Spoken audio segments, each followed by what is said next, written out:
ತಾಳ್ ಬೆಳ್ಕೊಂಡು ಗುಪ್ಪ ಆಗ್ಬಿಟ್ಟು ಅಂತೂ ಸೀದಾ ಹೊರಟಿದೀವಿ. ಹೋಗೇ ಮಾದಪ್ಪ. ತಾಳ್ಬೆಟ್ಟ ಬಿಟ್ಟು ಮುಂದಕ್ಕೆ ಹೋಗ್ತಾ ಇದೀವಿ. ಬ್ರೋ ಹೆಂಗಿದೆ ಜೋಶ್? ಫುಲ್ಲು ಜೋಶೆ. ಇದೇನು ಫಸ್ಟ್ ಟೈಮ್ ಅಲ್ವಾ? ಹೆಂಗಿದೆ? ಸಖತ್ತಾಗಿದೆ. ಕಾಲು ನೋವು? ಅದು ಚೆನ್ನಾಗಿದೆ.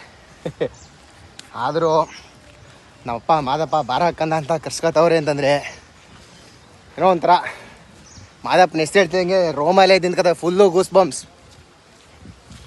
ಚಿಕ್ಕ ಚಿಕ್ಕ ಪೇಪರ್ ಇತ್ತಲ್ಲ,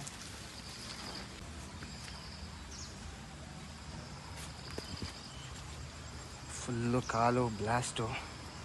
ಇವಾಗ ತಾಳ್ಬೆಟ್ಟ ಬಿಟ್ಟು ಮುಂದಕ್ಕೆ ಹೋಗ್ತಾ ಇದ್ದೀವಿ. ಹಾಲರ್ವಿಲ್ ನೀರು ತುಂಬಿ ತುಳುಕ್ತಿದೆ, ನೋಡ್ಬೋದಲ್ಲಿ ಹಾಲರ್ವಿ ನೀರೇ ಅದು.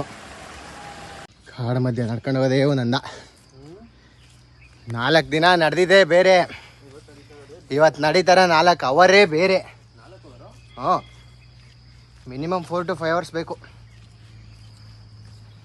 ಬಟ್ ಆದರೂ the best experience in my life ಅಂತ ಹೇಳ್ತು ಅಂತಂದರೆ ಮಾದಪ್ಪನ ಬೆಟ್ಟಕ್ಕೆ ಪಾದಯಾತ್ರೆ ಏನು ಬಂದಿದ್ದೀನಲ್ಲ ಇಷ್ಟು ವರ್ಷ, ಆ ಮಾದಪ್ಪನ ಪರಿಚಯ ಮಾಡಿರೋದೇನೆ.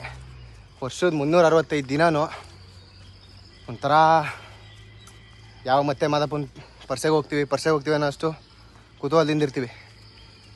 ಅಷ್ಟು ಕಾಯ್ತಾ ಇರ್ತೀವಿ ಮಾದಪ್ಪನ ಪರಿಚಯ ಅಂತಂದರೆ. ಚಿಕ್ಕದಿನದೂ ಬರ್ತಾಯಿದ್ದೀವಿ ಪಾದಯಾತ್ರೆ. ಸ್ಟಾರ್ಟಿಂಗ್ 2 ವರ್ಷ ಮಾತ್ರ ಸಿಕ್ಕಾಪಟ್ಟೆ ಕಾಲಾಟ ಆಡ್ಬಿಟ್ಟಿದ್ದೀನಿ, ಹೆಜ್ಜೆಗೂ ಡ್ರಾಪು. ಅದಾದಮೇಲೆ ನಿಯತ್ತಾಗಿ ನಡೋಕ್ಕೆ ಶುರು ಮಾಡಿದೆ. ಇವತ್ತಿನ ಗಂಟ ಹಂಗೆ ನಡ್ಕೊ ಹೋಗ್ತಾ ಇದ್ದೀನಿ. ವಯಸ್ಸಾಗಿರೋ ಅಜ್ಜಿನೇ ಹತ್ತವ್ರೆ, ರೆಸ್ಟ್ ಮಾಡಿ ಹತ್ತವ್ರ ಪಾಪ. ಈ ವಯಸ್ಸಲ್ಲೂ ಅವ್ರ ಸ್ಟ್ಯಾಮಿನಾನ ಅಪ್ರಿಷಿಯೇಟ್ ಮಾಡಬೇಕು. ನಾವು ಆ ವಯಸ್ಸು ಗಂಟ ಇರ್ತೀವೋ ಇರಲ್ವ ಅಂತಲೇ ಗೊತ್ತಿಲ್ಲ.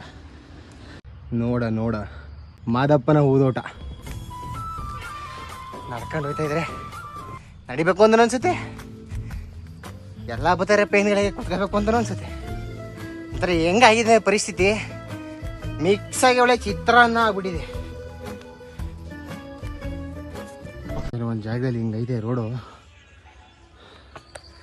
ತಲೆ ಕಿಟ್ಟಿ ಕೆರಡದೈತೆ, ಕಾಲು ನೋವು ತಡೆಯೋಕ್ಕಾಗ್ದೇನೆ ಈ ದೊಣ್ಣೆ ಸಹಾಯ ತಗೋಯ್ತಾ ಇದ್ದೀನಿ. ಫುಲ್ಲು ವ್ಯೂ ಚೆನ್ನಾಗಿದೆ, ನಾವು ಫುಲ್ ಉಪ್ಪಿನಕಾಯಿ ಹೋಗಿದ್ದೀವಿ.